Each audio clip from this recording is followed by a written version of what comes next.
the American Union was the world's best hope. Lincoln defined American nationhood not in ethnic or racial terms primarily, but as a moral force for the improvement of humankind. So when the South Carolinians turned their guns on Union fortifications at Fort Sumter in 1861, they raised an issue which embraced, in Lincoln's words, more than the fate of these United States. It presents to the whole family of man the question whether a constitutional republic or a democracy, a government of the people, by the same people, can or cannot maintain its territorial integrity against its own domestic foes. It presents the question whether discontented individuals, too few in number to control administration, can always arbitrarily break up their government and thus practically put an end to free government upon earth. Suppressing the rebellion was essential to the advancement of Republican and Democratic projects everywhere. You may be surprised to learn that over the course of his adult life, Lincoln spent time in London, Berlin, Athens, Paris, Versailles, Amsterdam, Florence, Cadiz, Geneva, Petersburg, and even Palestine. These, of course, were American towns and cities, mostly in the Midwest, which he visited on legal or political business. Unlike several of his predecessors as president, John Adams, John Quincy Adams, Thomas Jefferson, James Monroe, Martin Van Buren, Benjamin Franklin Pierce, and James Buchanan, and unlike his two chief rivals for the presidency, Stephen Douglas and William Henry Seward, Lincoln never crossed the Atlantic. He possibly crossed into Canada for a better view than Niagara Falls. But if that's so, it was his only venture abroad. Nonetheless, Lincoln's horizons stretched across the 19th century world. And when he declared that the struggle of today is not altogether for today, it is for a vast future also. And when he spoke of the Union as the last best hope of earth, he was expressing that conviction that the Civil War constituted something larger than simply an American crisis. Lincoln revised his final words at Gettysburg, the final version of his words at Gettysburg in November 1863, by changing the words of this government to simple government.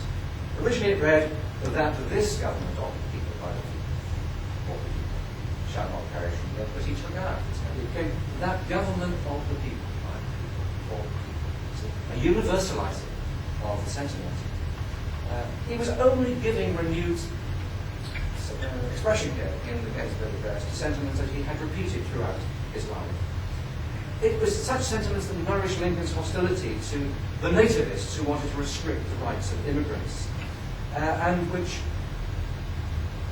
explains Lincoln's determination to preserve America's western territories as an outlet in which, as he put it, Hans and Baptiste and Patrick, Germans, the French, the Irish, and all other men from all the world may find new homes and better their condition in life. He saw in the labour of common people and the human aspiration that accompanied it traits as admirable as they were universal.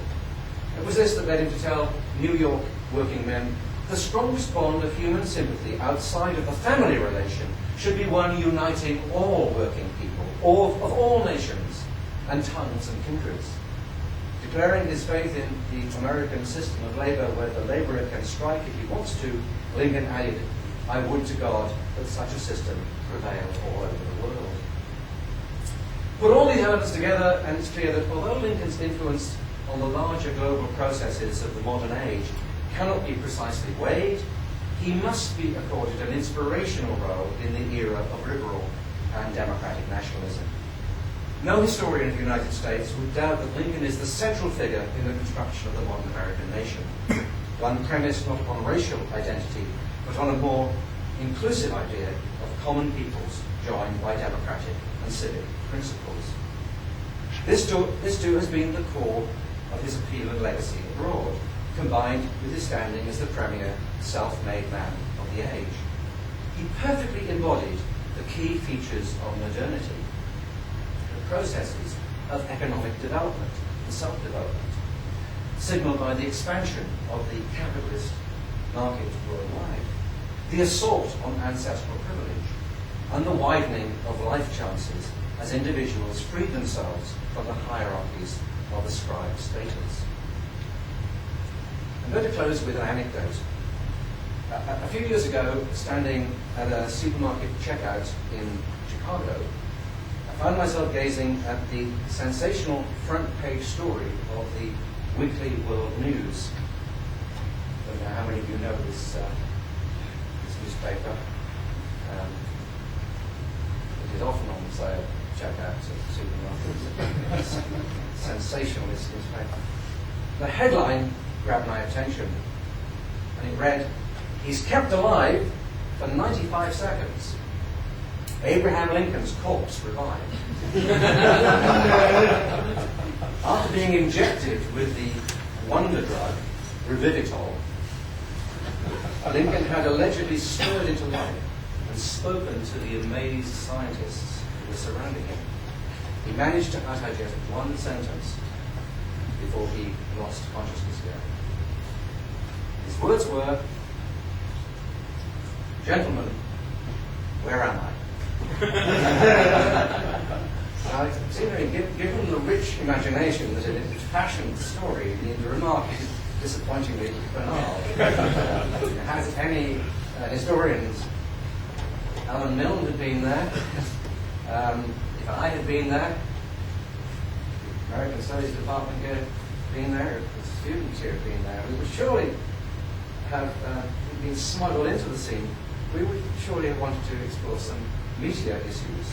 Lincoln's reflections on emancipation, Reconstruction, and other contentious policy issues.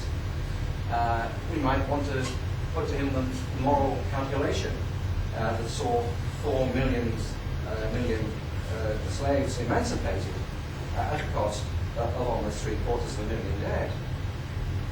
They might possibly, we might, just because it would be interesting, we might possibly have asked what he really felt about his supposed sweetheart, Anne Rutledge.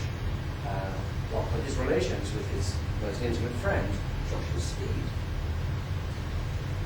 But then it strikes me still that actually his imagined words in this preposterous episode were not so far off the mark. For Lincoln surely would ask, were to be returned to America in 2010, he would ask, where am I? And most of what he would encounter would be stunningly unfamiliar, not only in technology and the man-made landscape, finance, commerce, demographic makeup, geopolitics, and much else besides. As much as anything, he would surely be surprised by discovering an African-American family in the White House. And an African-American family in the White House not as cooks or washers. But surprised though Lincoln might be, he would not dispute that this at least is part of his legacy. The natural consequence of his desire to spread education to all, and in the face of the deep race prejudice of his time, to extend the franchise to coloured troops and the very intelligent of their race as a means of keeping the jewel of liberty within the family of freedom, as he put it. In Barack Obama, too, he would surely recognise a kindred spirit. A president who uses eloquence to explain complexity, who aims to appeal to shared values, who prioritises reason over passion, is cool, not impetuous, and has the gift of empathy with those who differ from him. So that in this case at least, it may be said that there really is no ambiguity in the legacy of Abraham Lincoln. Thank you very much.